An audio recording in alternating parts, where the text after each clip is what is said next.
Lots of dogs out today. Went to bed so depressed last night. Think of all the crap that's going on here in the U.S. and hang on.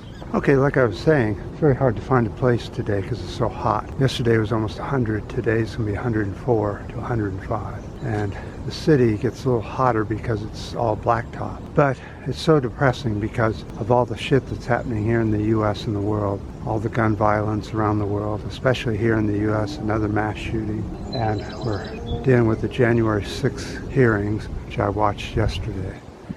And it all can be kind of depressing at night. So let's get on with the video. It's all wet with sweat. Liquefied natural gas exports driven by Russia invasion of Ukraine could add a staggering 90 million tons or more of planet-heating greenhouse gas annually. The U.S. went from exporting no LNG gas in 2015 to becoming one of the world's leading LNG exporters by 2021. There are 25 new expansion projects in the U.S., including 4 new terminals being built in Texas and Louisiana. In the U.S., there is pressure to hurry up on these projects. They got to sell the LNG to somebody, pay for all these projects.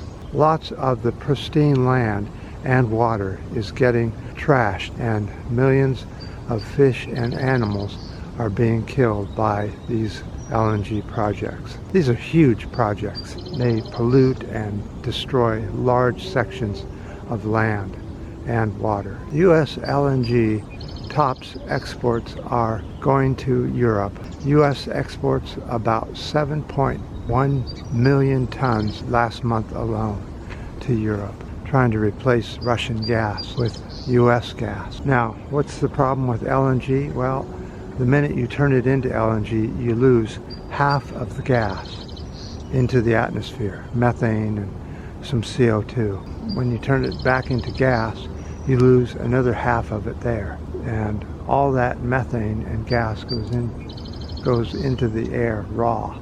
So it's not burned off or anything like that and turned into CO2. It's just left as methane. And right now, with the way people are so irritated with gas prices and the cost of living and all that this isn't going to stop anytime soon. It's just going to get worse, more than anything else. The problem is that the more gas and gasoline costs go up, the more inflation goes up, and it's harder to make a living or to even pay for food and rent and that sort of thing. So here in San Francisco, U.S., we're seeing that a lot of apartments are going up for rent again, and a lot of people are moving out once again, like it did during the COVID pandemic, when costs went up exponentially as well. So it's a vicious cycle, climate change. It's nothing easy. It's not going to be some fun thing that happens to everybody, just, that they can sit back and watch and say, ah ha ha, see, you guys got yours.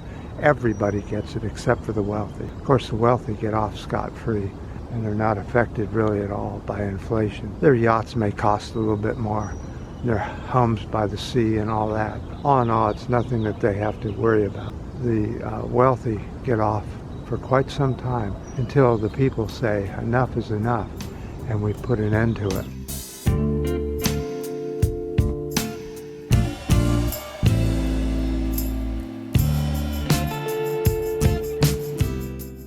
Lots of bugs today, gnats and mosquitoes. So unfortunately, with the hearings here in the U.S., the mood of the U.S. has gone sour. People are kind of feeling, because the truth is coming out about what happened on January 6th, and they don't want to see it or hear it. They're done with it, just like they're done with COVID and so many other things. We have monkeypox coming on. They're saying now that if you travel, you should always wear a mask to avoid monkeypox. The problem with monkeypox is that it not only can kill you, but it leaves permanent scars all over your face, arms and back and legs. So people don't want monkeypox. They don't know it yet, but they don't want it. It's not good to have monkeypox. Not something that just goes away. These new diseases that are coming out because of climate change are going to really wreak havoc to humans. And it's going to affect everybody, and everybody's going to have to pay attention to it. And when they're advised to wear a mask or to do something to avoid the next catastrophe, they better do it, or they're going to end up being a statistic. So with that, hopefully people will drive less, take vacations near home or at home, or maybe bicycle or hike somewhere instead of a long distance vacation. The planet would sure appreciate it. And I appreciate your ups, your downs, your new subscribers, and until next time.